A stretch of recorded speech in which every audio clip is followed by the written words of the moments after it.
Friends, welcome back to my channel. ये इस ड्रामे की हिंदी एक्सप्लेनेशन का पार्ट 2 है। तो चलिए वीडियो को स्टार्ट करते हैं। सेंग जिया को जॉब से निकाल देता है। वो जॉब की तलाश में थी, हर कंपनी में अप्लाई करती है पर कोई भी उसे हायर नहीं करता। जिया अपसेट थी। तभी एक कंपनी से इंटरव्यू का कॉल आता है। जिया बोलती है जल्दी से एड्रेस बता दीजिए, मैं पहुंच जाऊंगी। जिया एक क्लब में आती है जहाँ कंपनी का सीईओ भी था। वो एक नंबर का लड़की बाज था। वो जिया का हाथ टच करने लगता है पर जॉब के लिए जिया कुछ भी नहीं कहती। वो बंदा ड्रिंक करने को भी बोल देता है। जिया बोलती है ठीक है। जिया ड्रिंक कर रही थी तभी उसे कोई धक्का देता है। जिया की ड्रिंक सीईओ के ऊपर गिर जाती है जिसकी वजह से ड्रिंक करी थी। वो एम्प्लॉय बोलता अब तुम्हें माफी मांगनी होगी। सभी एम्प्लॉय चले जाते हैं। जिया माफी मांगती है, गलती से हो गया। वो भी जाने वाली थी। वो बंदा बोलता है जल्दी क्या है। जिया देखती है डोर भी लॉक था। वो बोलती है आपको क्या लगता है आप मेरा फायदा उठा लोगे? नहीं, ऐसा नहीं होगा। सीईओ बोलता है तुम्हें जो चाहिए वो सब मैं दे दूंगा। सेंग की भी गर्लफ्रेंड थी ना तुम? जिया अपने हेयर पिन से लॉक खोलकर जाने वाली थी तभी वो बंदा उसे पकड़ लेता है। जिया उस बंदे को ऐसी जगह मारती है बेचारे की हालत खराब हो जाती है और पुलिस स्टेशन आ जाती है। पुलिस स्टेशन में उस बंदे की वाइफ भी थी। वो जिया को ही सुनाने लग जाती है कैसे मेरे हस्बैंड को मारा तुमने। अब सीईओ के सामने बेचारी जिया की नहीं चल पाती, उसे पुलिस स्टेशन में ही रहना पड़ता है। जिया सोचती है मैं किसको कॉल कर हेल्प के लिए बुलाऊं।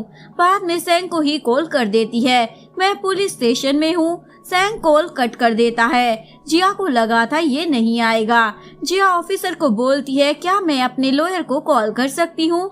ऑफिसर बोलता है आप घर जा सकते हैं क्योंकि सेंग ने जिया की हेल्प कर दी थी। जिया सेंग के पीछे चलते हुए बोलती है माफ करना इतनी रात को कॉल किया। सेंग बोलता है तुम उस क्लब में क्यों गई थी? जिया बोलती है जॉब के लिए। सेंग जिया का मुंह पकड़ लेता है और उसे कार में ले जाकर रोमांस कर रहा था पर जिया बोलती है अभी मेरा ऑपरेशन हुआ है, डॉक्टर ने मना किया है ऐसा कुछ भी करने से। ये सुनकर सेंग जिया को जाने देता है। मॉर्निंग में जिया जी की कंपनी में आती है। जी जिया को पहले से ही पसंद करता था पर कभी भी जिया ने जी को सामने से देखा भी नहीं था। जी बोलता है तुम अच्छी सेक्रेटरी हो, तुम यहाँ भी जॉब कर सकती हो, मुझे तुम्हारी जैसी ही एम्प्लॉय की जरूरत थी। जिया मना कर देती है क्योंकि यहाँ वो बार बार सेंग से मिलती। पर जी ने तो कॉन्ट्रैक्ट भी बनवा लिया था लेकिन जिया तो इग्नोर कर जाने लगती है। जी बोलता है अच्छा ठीक है, डिनर पर तो साथ चल सकती हो ना। जी डिनर पार्टी में था जहाँ सेंग भी था। जी बोलता है आज मेरी फ्रेंड भी आने वाली है, वो बहुत प्रिटी है। तभी जिया आ जाती है। जी जिया के क्लोज होकर ड्रिंक कर रहा था। सेंग उसे रोक लेता है और चला जाता है। जिया सेंग को मैसेज करती है आपको लग रहा होगा मैं बहुत चीप हूँ पर ऐसा नहीं है। सेंग जिया को बोलता है कार में बैठो। जिया बोलती है तुम्हें बुरा लगा है क्या? सेंग बोलता है जी के साथ काम करने वाली हो ना। जिया बोलती है नहीं तो। तभी जिया का घर आ जाता है। वो जा रही होती है। सेंग उसे हक कर लेता है। जिया बोलती है यहाँ किसी ने हमारे फोटो ले लिए होते तो तुम्हें ऐसा नहीं करना चाहिए था। सेंग बोलता है मेरे पास वापिस आ जाओ। जिया बोलती है अच्छा आ जाऊंगी तो क्या शादी कर लोगे मुझसे? तभी वोंग का कॉल आ जाता है जान तुम कहाँ हो, मैं तुम्हारे घर आई हुई थी। जिया बोलती है जाओ अब यहाँ से। मॉर्निंग में वोंग जिया के घर आती है। वोंग बोलती है मैंने तुम्हें डिस्टर्ब तो नहीं किया ना? जिया बोलती है नहीं तो। वैसे कुछ काम से आई हो क्या? वोंग बोलती है हाँ एक गुड न्यूज है, मैं और सेंग शादी करने वाले हैं इसीलिए इनविटेशन कार्ड देने आई थी। जिया को बुरा लगता है पर उसे कांग्रेचुलेशन बोल देती है। वोंग जिया को गिफ्ट भी देती है शादी में जरूर आना। वोंग ये सब जानकर कर रही थी क्योंकि वो जिया को दिखाना चाहती थी सेंग सिर्फ वोंग का ही है। जिया को हॉस्पिटल से कॉल आता है आपके भाई की हालत खराब है, आप जल्दी आ जाएं। जिया का भाई बेहोश था। डॉक्टर बोलता है हमारे पास दो ऑप्शन हैं, या तो हम ऑपरेशन करें या फिर मेडिसिन दे, ऑपरेशन में ज्यादा पैसे लगेंगे। जिया बोलती है हाँ मैं दे दूंगी। जिया देखती है उसके भाई का बिल तो ऑलरेडी किसी ने पे कर दिया है। तभी वोंग का कॉल आता है हम फ्रेंड्स है ना तो हेल्प तो कर ही सकती हूँ ना तुम्हारी। जिया बोलती है इसके बदले में तुम क्या चाहती हो? वोंग बोलती है शादी की तैयारियों में बहुत काम होते हैं, जल्दी से घर आ जाओ। जिया को ना चाहते हुए भी जाना पड़ता है। वोंग जिया को किचन के काम में लगा देती है। जिया सारा काम कर देती है। तभी वेडिंग डिजाइनर बुला लेती है और जिया को हैवी फ्लावर पॉट उठाने को बोल देती है। जिया से गलती से फ्लावर पॉट गिर जाता है। वो लड़की जिया पर चिल्लाने लग जाती है। जिया को भी लग गई थी। तभी सेंग बोलता है नुकसान के पैसे मैं दे दूंगा। तभी वोंग भी मासूम बनते हुए बोलती है माफ कर देना, मेरी वजह से तुम्हें लग गई। सेंग बोलता है कहाँ लगी है? जिया बोलती है बॉस आप मेरी टेंशन ना ले, मैं ठीक हूँ। वोंग सेंग से माफी मांग रही थी जिया को काम देने के लिए। सेंग बोलता है क्या बात है, तुम तो अच्छी एक्टिंग कर लेती हो, तुम्हें क्या लगा मुझे नहीं पता चलेगा? वोंग और सेंग की शादी हो रही थी, किसकी बारी आती है? वोंग तो खुश हो जाती है आज से सेंग मेरा हुआ, पर सेंग उसे किस नहीं करता और बोलता है आज से तुम्हें पता चलेगा मेरी 5 बनने की कितनी बड़ी गलती तुमने कर दी है। वेडिंग नाइट में वोंग जिया को कॉल करती है मुझे शर्म आ रही है पर मैं तुमसे सेंग के बारे में पूछना चाहती हूँ। आज हमारी फर्स्ट नाइट है, तुम्हें तो पता ही होगा ना सेंग की इन सब में परफॉर्मेंस कैसी है, मुझे थोड़ा बहुत बता दो ना, उसे क्या पसंद है, मैं अपनी फर्स्ट नाइट की शुरुआत उसी से करूंगी। जिया को तो गुस्सा आ रहा होता है। तभी वो देखती है यहाँ सेंग आ गया है, इसलिए कॉल कट कर देती है। सेंग जिया को किस करने लगता है, इवन ऐसे ही बेड तक ले जाता है। जिया बोलती है मैंने कहा था ना अब से यहाँ पर मत आना। सेंग बोलता है क्या फर्क पड़ता है, मैं तुम्हारे अलावा किसी को भी अपनी वाइफ नहीं मानने वाला। यहाँ वो जिया के साथ नाइट स्पेंड कर लेता है। जिया बोलती है तुम ये सब क्यों कर रहे हो, मुझे प्यार करते हो क्या? सेंग उसे कुछ नहीं कहता। जिया बोलती है तुम यहाँ नाइट स्पेंड करने के लिए आते हो क्या? अब से मत आना, मुझे तुमसे कोई लेना देना नहीं है। सेंग की मोम उस पर गुस्सा कर रही होती है क्योंकि वो वेडिंग नाइट पर बाहर था। वोंग बोलती है मोम सेंग को ऑफिस से काम आ गया था, हमारे बीच में वैसे तो सब ठीक ही है, क्या कहूँ ये मुझसे कितना ज्यादा प्यार करते हैं। मोम बोलती है देखा तुमने, तुम्हें कितनी अच्छी वाइफ मिली है, अब से उस जिया से मत मिलना।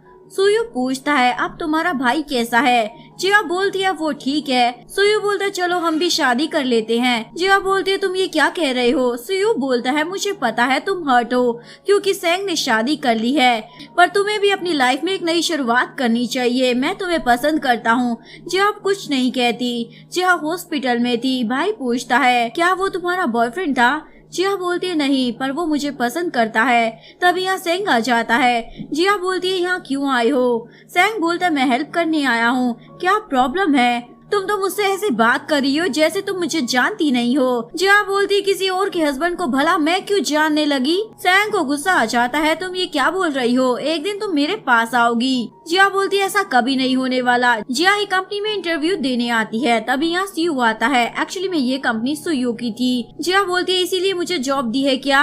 सुयू बोलता है नहीं तुम काबिल हो, इसीलिए हमें तुम्हारे जैसे एम्प्लॉय की जरूरत थी। ये दोनों बाहर जा रहे थे। तभी यहाँ जी आता है। एक्चुअली में जी और सुयू की कंपनी साथ में एक प्रोजेक्ट करने वाली थी। सी को तो गुस्सा आने लग जाता है, इसने मेरे यहाँ जॉब नहीं की और इसके यहाँ आ गई।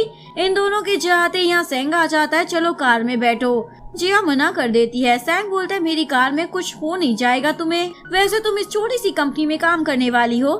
जिया बोलती है क्या फर्क पड़ता है, छोटी कंपनी है तो मेरे पास एटलीस्ट जॉब तो है ना। तभी जी का कॉल आता है अगर तुम मेरे साथ नाइट स्पेंड करोगी तो मैं तुम्हें अच्छे पैसे दूंगा। ये बात सेंग ने भी सुन ली थी, इसलिए बोलता है ओए अपने पैसे ना अपने पास रख। अगले दिन सेंग जी को मार रहा होता है। सी बोलता है मैंने क्या गलत कर दिया, अगर तुम उस लड़की से इतना प्यार करते थे तो किसी और से शादी क्यों की है? एक्चुअली में जी ये सब जानकर कर रहा होता है ताकि सेंग के भेजे में घुसा सके कि वोंग उसके लिए एकदम सही नहीं है और वो उसे डिवोर्स देकर जिया के साथ अपनी लाइफ में आगे बढ़ सके। सेंग की मोम की तबीयत खराब हो जाती है तो वोंग उनकी केयर कर रही होती है। मोम पूछती है सेंग घर आया क्या? वोंग बोलती है वो तो ऑफिस में ही रहते हैं। मोम बोलती है एक बार बस बेबी हो जाए फिर वो तुमसे दूर नहीं जा पाएगा। वोंग बोलती है मैं समझ गई। रात में सेंग ड्रिंक लेकर आता है। वोंग सेंग को हक कर लेती है। हमें बेबी प्लानिंग करनी चाहिए। सेंग बोलता है मुझे पता है इस बहाने तुम मेरे क्लोज होना चाहती हो, पर मैं ऐसा नहीं होने दूंगा। मुझे कोई बेबी नहीं चाहिए, तुम्हारी बहन ने मेरे बेबी को ही मार दिया था। वोंग जिया से मिलने जाती है, प्लीज मेरी हेल्प कर दो। सेंग की मोम बीमार है, उन्हें अपने पोता पोती देखने हैं। जिया बोलती है इसमें मैं क्या हेल्प कर सकती हूँ? वोंग बोलती है मुझे पता है आज भी सेंग तुम्हें ही प्यार करता है, मैं तुम दोनों को अपॉर्चुनिटी दूंगी, पर वो बेबी तुम मुझे दे देना। जिया बोलती है क्या बके जा रही हो, तुम तो सेंग की वाइफ हो ना, तो तुम मुझे ऐसा कैसे कह सकती हो?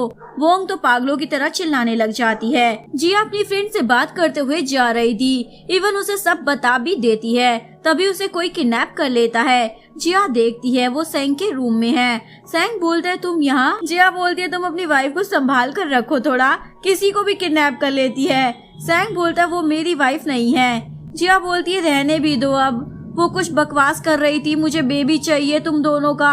सेंग बोलता है ऐसा कुछ भी नहीं है। तभी डोर पर मोम और वोंग आ जाते हैं। सेंग जिया को छुपने को बोल देता है। मोम बोलती है वैसे तुम दोनों बेबी प्लान कब करने वाले हो। जिया सेंग की वार्डरोब में एक फोटो देखती है जिसमें उसके साथ उसकी जैसी ही लड़की होती है, लेकिन जिया को समझ में नहीं आता उसने कभी ऐसी फोटो तो क्लिक नहीं करवाई थी। वोंग बोलती है मोम मुझे शर्म आ रही है, आप ये सब ना बोले। सेंग बोलता है अच्छा। वो वोंग की रिपोर्ट्स मोम को दिखाता है। एक्चुअली मैं वोंग माँ नहीं बन सकती थी। मोम बोलती है ये बात पहले क्यों नहीं बताई। अगले दिन जिया जी के पास कॉन्ट्रैक्ट लेके जाती है। जी बोलता है तुम कहाँ सुयू के चक्कर में फंस गई हो, मेरी कंपनी में आ जाओ। जिया बोलती है कोई जरूरत नहीं है। जिया बोलती है तुम्हें क्या लगता है सेंग तुम्हें प्यार करता है, उसकी फर्स्ट लव तुम जैसी ही दिखती थी, इसीलिए वो तुम्हारे साथ है। जिया को भी याद आता है सेंग के रूम में उसने एक लड़की की फोटो देखी थी जो जिया जैसी ही थी। सी बोलता है एक दिन तुम मेरे पास जरूर आओगी। जिया अपनी कंपनी की सक्सेस पार्टी में थी, यहाँ वो बहुत ड्रिंक कर लेती है। जिया वॉशरूम में जाती है, तभी उसे वही वेडिंग प्लानर मिल जाती है। तुम यहाँ कैसे, अभी तो छोटे बाल थे, इतने बड़े कैसे हो गए। जिया एक वेटर से पूछती है क्या आपने मेरी जैसी लड़की देखी है। वेटर को लगता है इस मैडम ने ज्यादा ही चढ़ा ली है।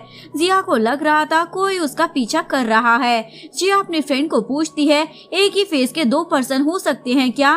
फ्रेंड बोलते हाँ जब वो ट्विंस हो। जिया अपने घर आती है, उसे परफ्यूम देखकर याद आता है ये तो सेंग ने दिया था, और जब वो होटल के वॉशरूम में थी तब भी यही स्मेल आ रही थी। जिया के पास उसके जैसे दिखने वाली लड़की आती है और सेंग को ले जाती है, पर ये तो जिया का सपना था। सेंग जिया जैसी दिखने वाली लड़की के पास आता है। अभी भी तुमने अपने बाल लंबे नहीं किए हैं। वो लड़की बोलती है नहीं मुझे पसंद नहीं है। वो जिया अलग थी। सेंग गुस्सा होकर चला जाता है। फ्रीडम चाहिए थी ना तुम्हें, तो अब वापस क्यों आई हो यहाँ। वो लड़की सेंग की मोम से मिलने आ जाती है। मोम बोलती है अपने बालों के साथ क्या किया है तुमने। वो लड़की बोलती है आप ठीक तो हो ना। मोम इसको भी जिया समझ रही थी। मुझे तुम्हारा फेस नहीं देखना, निकलो यहाँ से। अगर आपको वीडियो अच्छी लगी तो प्लीज वीडियो को लाइक करें, चैनल को सब्सक्राइब करें, न्यू अपडेट्स के लिए बेल आइकन का बटन प्रेस करें। मिलते हैं नेक्स्ट वीडियो के साथ, तब तक के लिए सारंगे, बाय बाय।